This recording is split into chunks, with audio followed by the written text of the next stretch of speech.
Portfolio ഫണ്ടുകൾ എന്ന് പറഞ്ഞാൽ ഏത് സമയത്തും നമുക്ക് SIP ആയിട്ടോ ലംസമായിട്ടോ ഇൻവെസ്റ്റ് ചെയ്ത് നമ്മുടെ ഗോൾ അച്ചീവ് ചെയ്യുന്നത് വരെ നമുക്ക് കൊണ്ടു നടക്കാൻ പറ്റും.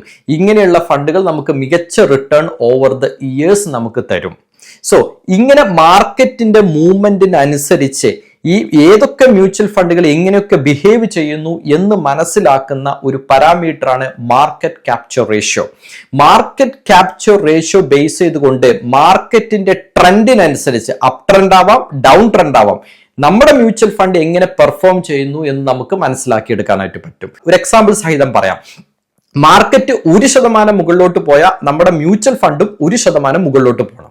മാർക്കറ്റ് 1% താഴോട്ടാണ് വീഴുന്നെങ്കിൽ നമ്മുടെ മ്യൂച്വൽ ഫണ്ട് 0.7 0.6 താഴോട്ട് വീഴാൻ പാടുള്ളൂ. അതായത് അതിന്റെ ഡൗൺ സൈഡിലുള്ള പ്രൊട്ടക്ഷൻ കൂടുതലാണ്, മാർക്കറ്റിനോടൊപ്പം വീഴുന്നില്ല. ഇങ്ങനെയുള്ള ഈ അനാലിസിസ് നടത്തുന്നത് മാർക്കറ്റ് ക്യാപ്ചർ റേഷ്യോനെ ബേസ് ചെയ്തിട്ടായിരിക്കും.